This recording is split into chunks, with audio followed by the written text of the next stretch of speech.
Olá meu amigo, olá minha amiga, tudo bem? Hoje nós vamos apresentar um tema para mostrar que Deus é realmente o Deus do impossível. Presta muita atenção, pegue a sua Bíblia, coloca o seu olho aqui na tela, coloca atenção em cada detalhe dessa mensagem e receba agora a bênção do Deus do impossível. O texto bíblico é Mateus capítulo 8, versículos de 1 a 4, que diz: Ora, descendo ele do monte, grandes multidões o seguiram. E eis que um leproso, tendo se aproximado, adorou-o, dizendo: Senhor, se quiseres, podes purificar-me. E Jesus, estendendo a mão, tocou-lhe, dizendo: Quero, fica limpo. E imediatamente ele ficou limpo da sua lepra. Disse-lhe então Jesus: Olha, não digas a ninguém, mas vai, mostra-te ao sacerdote e faça a oferta que Moisés ordenou para servir de testemunho ao povo. Uau, esse é um texto incrível, sabe? Essa história é uma história relativamente conhecida. É a história de um leproso. A Bíblia fala dele de uma maneira tão contundente, tão impressionante. Mas tem uma coisa, a Bíblia não diz o nome dele, só diz que havia um leproso. E eu fico pensando o porquê Deus não dá nome para esse homem. Deus não revela o nome dele. É porque talvez eu e você tenhamos que colocar o nome nesse homem. E talvez o nome dele possa ser o seu, ou o meu e o seu. Analisemos um pouco. Esse homem foi diagnosticado com a lepra. A lepra era uma doença incurável. Naqueles dias, as pessoas não tinham o conhecimento que se tem hoje. Então, eles pensavam e sabiam e conheciam apenas aquela lepra que era contagiosa e que levaria a pessoa à morte, com certeza. Então, quando uma pessoa era diagnosticada com essa doença, havia um processo que deveria ser feito. Essa pessoa deveria se afastar de tudo e de todos. Esse homem da história foi diagnosticado com a tal da lepra. Então, ele foi ao sacerdote, que deu a última palavra, e disse: realmente você está leproso. Então esse homem teve que deixar a esposa, os filhos, a família, a casa, a igreja, o trabalho, a escola, as atividades sociais, o contato com seus amigos, o bairro, a cidade e a rua onde morava. Ele tinha que sair dali e tinha que caminhar em direção ao Vale dos Leprosos e lá ficar esperando a morte, porque a doença dele não tinha cura. E enquanto ele caminhava, indo para o Vale dos Leprosos, esse homem tinha que gritar, falar em voz alta, que ele era um leproso, que ele era um pecador, que era uma pessoa que estava recebendo um castigo de Deus. E ele falava: eu sou imundo, eu sou imundo, eu sou imundo, saiam da frente, não se aproximem de mim, eu sou imundo. E imagina você a tortura psicológica, emocional desse homem, caminhando pelas ruas, saindo da cidade e indo para o Vale dos Leprosos. Foi terrível, foi uma tortura. Ninguém queria se aproximar daquele homem, nem a esposa poderia abraçá-lo, nem beijá-lo, nem os filhos, nem os amigos, ninguém. Ele tinha que sair e simplesmente ir embora. E ele foi embora.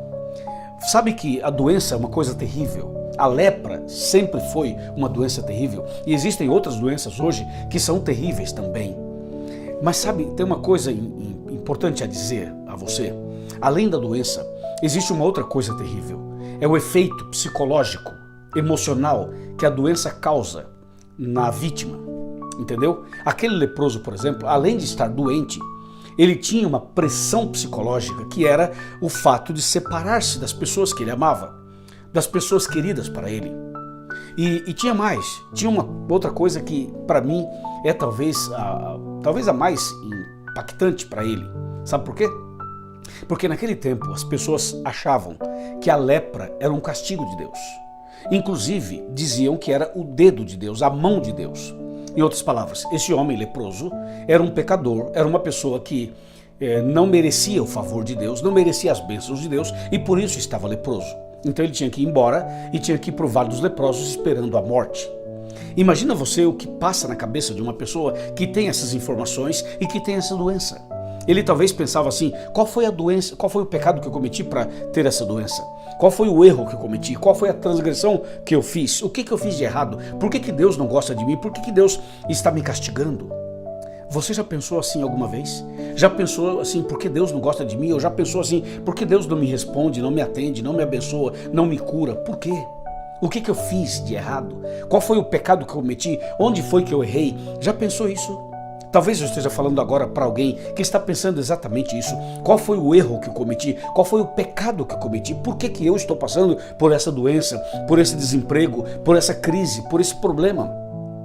Infelizmente, nós estamos no mundo pecaminoso e nós somos pecadores, e é natural que a gente pense uma série de coisas quando passamos por tribulações.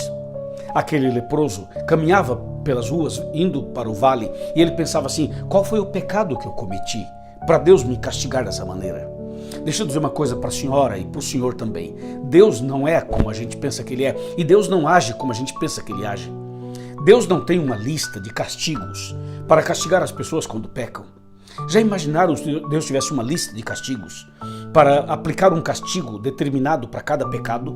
Imagina o que seria de nós. Não haveria nenhum ser humano vivo, porque se Deus tivesse um castigo específico para cada tipo de pecado, nós seríamos todos fulminados. Todo mundo já teria sido fulminado e já não haveria mais ser humano na face da terra. Mas Deus não é assim.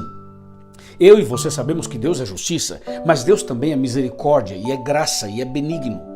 Deus é um Deus compassivo, é um Deus que ama o ser humano e que está disposto a perdoar o ser humano e disposto a resgatar o ser humano. Mas nós, muitas vezes, pensamos coisas estranhas, né? Então aquele homem ia caminhando para o vale, pensando: qual foi o pecado que eu cometi? Não, o problema não é o pecado que você cometeu, não é por isso que você está leproso. Tem pessoas que são fiéis, tem pessoas que são obedientes e estão doentes, e estão gemendo numa cama. Não significa que ela esteja recebendo um castigo por causa de algum pecado. E muitas vezes tem pessoas que são rebeldes, fazem coisas horríveis e estão por aí, aparentemente felizes, curtindo a vida, viajando para cima e para baixo, e são pessoas extremamente rebeldes. Então não funciona assim, entende? As consequências do pecado vêm para todos, vêm mais forte para um, menos forte para outro, vêm de todas as formas para todo mundo. A questão é o seguinte: Deus não castiga ninguém, Deus não tem uma lista de castigos para as pessoas quando pecam, Deus não age dessa maneira. Deus está mais disposto a perdoar e salvar do que qualquer outra coisa. Deus é um Deus de amor, é o meu Pai, é o seu Pai. Ele está de braços abertos, Ele quer salvar você, Ele quer resgatar você. Então para de pensar que Deus está castigando você, entende? Ok, esse leproso foi lá para o vale e ele esperava todo dia a morte, todo dia esperava a morte, porque não tinha mais esperança. Havia perdido tudo o que tinha de mais importante e ele pensava: até Deus não gosta de mim. Veja, Deus está me castigando. Tudo isso estava na cabeça, era um turbilhão, era um terremoto nos seus pensamentos. E ele ficava lá esperando a morte. Talvez hoje eu esteja falando para alguém que está esperando a morte. Alguém que está esperando somente chegar à morte. E algumas pessoas decidem se matar, decidem praticar o suicídio. Quantas são as pessoas que estão agora vivendo esse drama, essa luta? Quantas são as pessoas que nesse momento estão vivendo esse conflito emocional, pensando em cometer uma loucura? Não faça isso. Não cometa essa loucura. Não tome nenhuma decisão drástica dessa maneira. Confie em Deus. Confie em Deus. Olha para mim. Olha para mim. Confia em Deus. Deus está do seu lado, sabe? Deus está com seu filho, com a sua filha, está com seu marido, com a sua esposa, está com seu pai, com a sua mãe. Deus está com a sua família, Deus está na sua casa. Deus não te abandonou. Calma, respira. Eu vou orar por você. Nós vamos orar. Vai dar tudo certo. Vai dar tudo certo. Confia em Deus. O leproso estava lá esperando a morte, mas um dia ele decidiu no coração que ele iria até Jesus. Ele pensou assim: só tem uma pessoa nesse mundo que poderia me atender e me curar, é Jesus. Ele sabia que Jesus era bondoso, era misericordioso, mas ao mesmo tempo ele pensava: mas Jesus não pode me curar porque a minha doença é um castigo que o pai dele colocou em mim. Então aquele homem vivia esse conflito, sabe? Esses altos e baixos. Até que um dia ele decidiu no seu coração, ele disse: aconteça o que acontecer, se Jesus passar por aqui eu vou até ele, não importa. Eu já estou doente, já estou leproso, eu já estou mal, então eu vou tentar, eu vou a Jesus. E aí um dia, logo de manhã, ele viu lá na outra montanha, ele viu que vinha uma multidão de pessoas. E aí levantava pó, porque as pessoas caminhavam a pé ali naquele pó, né? Como era antigamente. E ele olhou assim de longe e falou assim: aquele ali é Jesus, deve ser Jesus. E aquela multidão vinha se aproximando do Vale dos Leprosos, e ele botou no coração, assentou no coração o desejo de ir até Jesus e disse: eu vou a Jesus hoje, custe o que custar, aconteça o que acontecer, eu vou.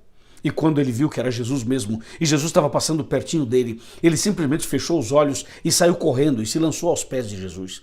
A Bíblia fala que ele adorou Jesus mesmo estando leproso. Quando ele se lança e se ajoelha e adora Jesus, as pessoas que estavam ao redor de Cristo fugiram. Todos fugiram porque pensaram assim, esse homem é leproso, vai contaminar a gente. As pessoas se dispersaram, fugiram. E ele ali, ajoelhado, adorando a Jesus, quando ele abre os olhos, ele percebe que só Jesus ficou ali. Jesus não fugiu, Jesus não abandonou. As pessoas se afastaram, fugiram, mas Jesus ficou ali. Jesus não te abandona. Jesus não foge de você. Jesus está com você. Todos podem te abandonar, menos Jesus. Ele está ali. Ele é o Deus do impossível. Ele pode fazer o impossível por você e por mim. E então aquele homem ajoelhado ali, adorando Jesus, ele faz uma oração que é a oração mais incrível. Ele fala assim, Jesus, se tu quiseres, tu podes purificar-me. Ele disse, Jesus, eu tenho uma dúvida, mas eu tenho também uma certeza. A minha dúvida é, será que o Senhor quer me curar? Porque a minha doença, pelo que eu saiba, é um castigo de Deus. Então, eu não sei se você quer me curar, mas se você quiser me curar, eu sei que você pode. A minha dúvida é, se tu quiseres, tu queres, essa é a minha dúvida. Mas a minha certeza é, tu podes. Sim, tu podes todas as coisas. Meu amigo, ele sabia que Jesus era o Deus do impossível. Ele sabia que Deus é o Deus do impossível. E para Deus não há impossíveis. Para Deus não há lepra, não há câncer. Para Deus não há tumor. Para Deus não há desemprego. Para Deus não há nenhuma crise que ele não possa resolver. Deus é o Deus do impossível, entende? Por isso, quando ele vai a Jesus, ele tem uma dúvida. Ele tem uma certeza. A dúvida é, se tu quiseres, será que o Senhor quer me curar? Agora, a minha dúvida é se o Senhor quer, mas a minha certeza é que o Senhor pode. O Senhor tem poder para fazer isso. E Jesus, então, antes de responder a pergunta dele, Jesus toca nele. E o toque de Jesus era um toque de inclusão, era um toque de aceitação, era um toque de misericórdia, era um toque de graça. Quando Jesus tocou aquele homem, é como se Jesus tivesse dado um abraço nele, dizendo, vem aqui, me abraça. E Jesus estava dizendo, tá vendo? A sua doença não foi Deus quem colocou. E tem mais, você não está sozinho. Quando Jesus abraça aquele homem, toca nele, Jesus estava curando a sua depressão, curando o seu pânico, curando as suas crises psicológicas e emocionais. Jesus colocou aquele homem em ordem, organizou o homem por dentro completamente. E depois de fazer isso, então Jesus respondeu à oração dele e disse, eu quero, fica limpo, agora, já. E aquele homem ficou curado, completamente curado, por dentro e por fora. A sua pele ficou tão lisa, tão saudável, como a pele de um bebê. Depois, Jesus falou para ele, agora volta, não fala nada para ninguém. Vai lá no sacerdote que te deu o diagnóstico, se apresenta a ele e depois toque a sua vida. Mas não esqueça de ser fiel ao Deus Todo-Poderoso. Uau! Viu? Jesus é o Deus do impossível. Ele fez por esse homem o que era impossível. E esse mesmo Jesus pode fazer por você o que parece ser impossível para você. Onde está o seu impossível? Onde está o seu problema? Onde está a sua crise? Onde está a sua dor? Onde está o seu medo? Onde está? Confia em Jesus. Agora Jesus está passando por aqui. Passando aqui onde você está. Jesus está passando. Se ajoelha, se lance aos pés dele e receba a bênção de Deus. Receba o perdão e a cura de Deus. Entendeu?